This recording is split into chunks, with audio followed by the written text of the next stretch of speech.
Hello guys. Good morning guys, good morning. Nandito tayo ngayon, naglalakad tayo ngayon sa kabundukan. So good morning everyone. Welcome to my channel guys. So we are now on the way here in our walking time as usual guys, kasi we have a little bit time now and no work today, so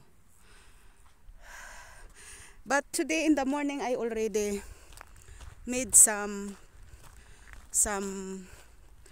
daily chores and like vacuuming my room and other little things. So kagaya ng mga lumang damit, pinagligpit-ligpit ko kasi itatapon ko sa yung iba sa tapunan ng mga lumang damit doon sa kabilang barangay. Kasi dito guys, dito sa amin mayroong mga tapunan dito ng mga damit na luma. Kung halimbawa ayaw na ninyong isuot, so at gusto na ninyong ibawasan na ninyong mga aparador, so pwede na ninyong ilagay doon sa kabilang baryo. So ayan ang kalsada na dadaanan natin. Yun.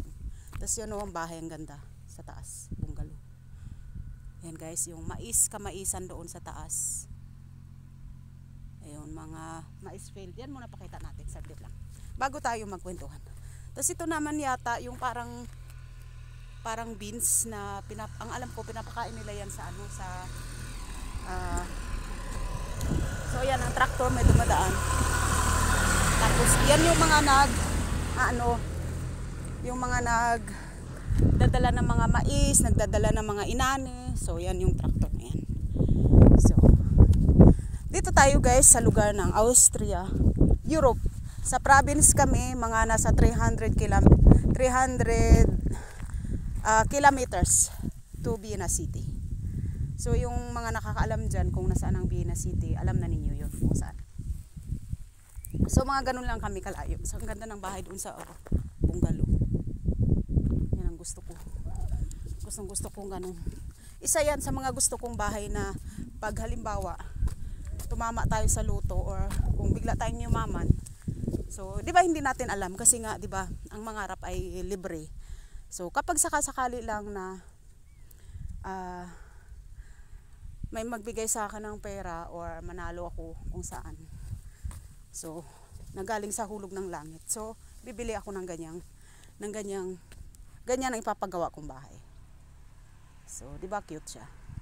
So, hindi ganun kalaki pero makikita mo cute at attractive tingnan. So, ito yung ating dadaanan na kalsada, guys. Ayan. So, may ayun, sakyanan. So, ayan guys, ang kalsada na ating dadaanan. So, ayan. So, mga mahigit pa akong 30 minutes maglalakad. Tapos kasi maya pagdating ko sa bahay, magluluto ako dahil darating ang aking anak ng mga 3 hours pa darating siya. So ayan, may tractor uli yun, tractor na yan. Kasi yan ay mga naghakot sila ng mga inani na mais or kalabasa. Kasi anihan na ngayon guys dahil lagas na. So kailangan bago mag-November, maani na lahat. Kasi September, tayo ngayon September 11. So bago mag-November, dapat lahat maani na. So dapat mga middle of October maani na lahat. So ayan ang field ng kamaisan. So I just sharing you guys the beauty of this field and the beauty of this country. So we are in the province area, so that is why, as you can see, all over here is just field, and the house is not like in the city. So the house in the city is building just beside your door or just in your near in your house. But here is you have your own very big garden and own field of vegetables or your own field of corn or anything you want to plant. So ganun lang guys. So practice lang tayo ng ating English. Ayan dito sa taas. So ganyan oh. So di ba ang ganda? Maaliwalas at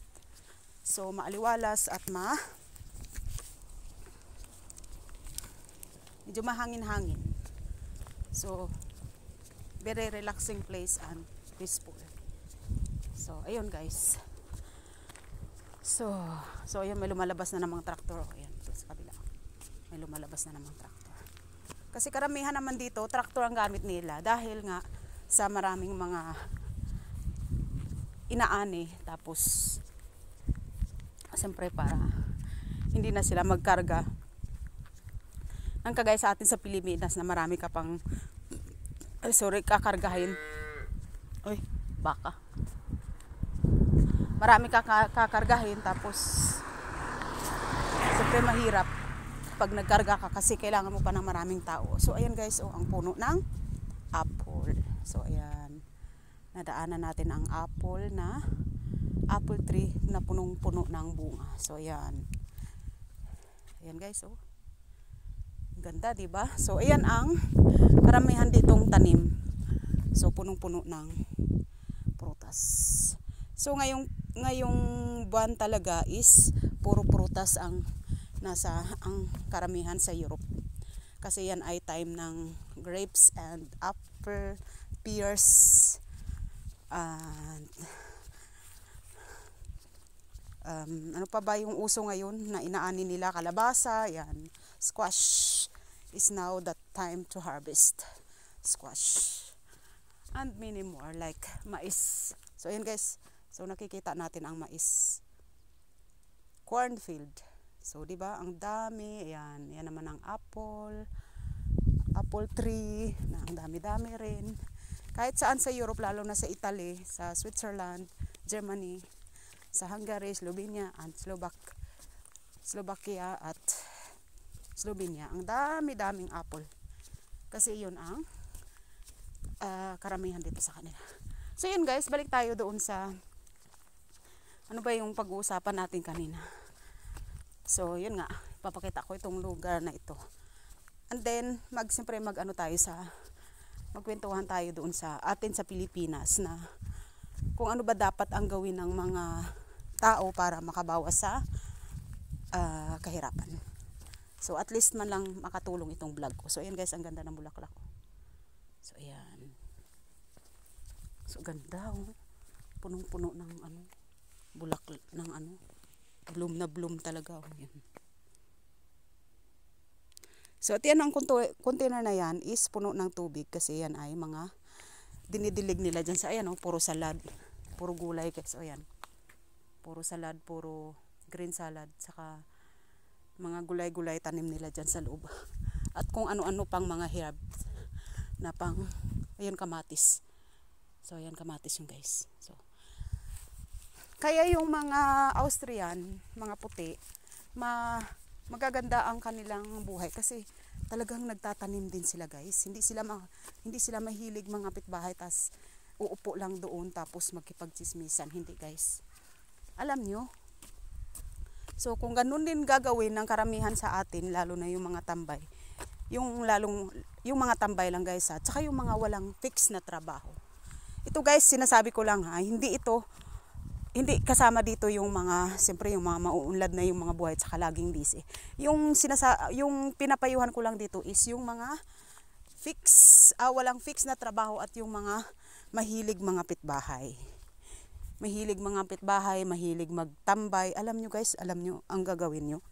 Sa totoo lang. Ako, nagtatambay din ako, kasama ko yung mga kaibigan ko. Pero hindi, isang beses lang yun sa 2 buwan. Or minsan nangyayari din once a month. Pero ang madalas talaga na nagkikita kami ng mga kaibigan ko is every 3 months lang. Ganyan, every 3 months, every 4 months. Yung ibang mga kaibigan naman nakikita ko lang sila once a year lang. Kasi busy din sila at busy din ako. Tsaka pag sa bahay, magmula ng March to ganitong oras, September. So, busy na din kami dahil nagre-ready na kami ng pananim namin ng April. Tapos itatanim na namin yan ng May para meron kaming aanihin na gulay.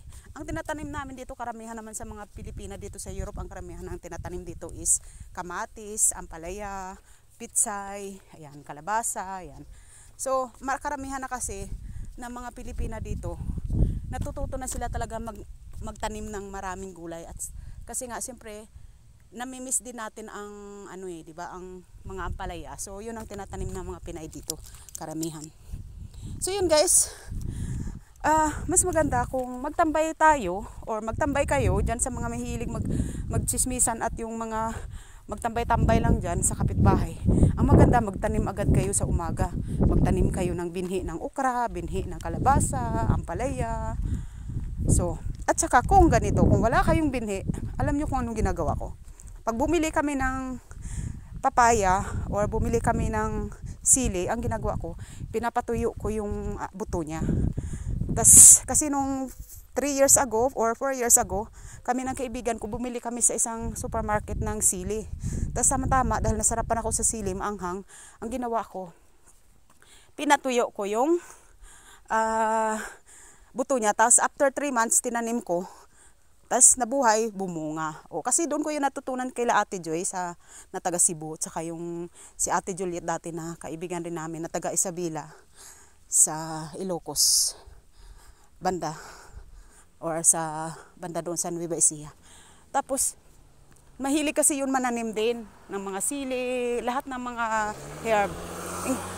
Mga herb na yan, nanananim siya, lahat ng mga gulay nagtatanim siya. So, kumbaga nainganyo ako. Talagang parang mas lalo akong nagganahan na mananim. Kasi siyempre dito naman kasi, kapag may trabaho ka, ang oras mo lang is kumbaga limited. Kasi siyempre kung wala kang, kapag off duty mo, ang gagawin mo, matutulog ka mahaba or maglilinis ka ng bahay or papasyal ka kasama yung mga anak mo, hanggang doon lang. So kasi yung iba naman siyempre nagbabakasyon sila sa Pilipinas yearly dahil kaya ng pamasahe nila. Kami hindi naman namin sa ngayon kaya ang pamasahe pa yearly umuwi. Dahil siyempre 3 kami. 3 magkaano ka agad yun kung 3 kami uuwi. So ticket pa lang 4,000 euro na. Plus yung baon namin na 5,000 euro. Wala naman kaming ganun kalaking budget. So yan guys, so pinalaki nila yung kalsada. Yun. So ayan, pinalaki nila yung kalsada. Tapos alam niyo kasi para sa akin, kung mahilig kayo mananim, nagiging na habit na ninyo yan nagiging hinahanap-hanap na ninyo. Yun guys ay sobrang malaking tulong dahil nakakalibre na kayo sa kamatis, libre na kayo sa gulay. Ang gulay ngayon pag namilis ka sa palengke, magkano ka agad, di ba? Gagastos ka ng 200 pesos sa gulay lang. So, kung may mga tanim ka, so isave mo na lang yung 200 pesos na yun para sa karne or sardinas. So at least meron kang, 'di ba, pang dagdag doon sa isang gastusan. Para sa akin ganun lang 'yan. So yun guys, mamaya mag-part 2 tayo. Kasi para hindi mahaba yung video ko dahil minsan kasi kapag sobrang mahaba hindi ko upload ng madalian kasi puno na itong aking cellphone. Ang dami kong video, so buburahin ko pa. So yun guys, maraming salamat sa inyong panonood at sana wag kayong magsawang bisitahin ang aking mga na-upload na videos. Hello. So may naglalakad din na batang lalaki.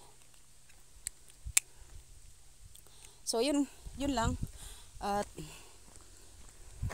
pero ang ganda ng katawan niya.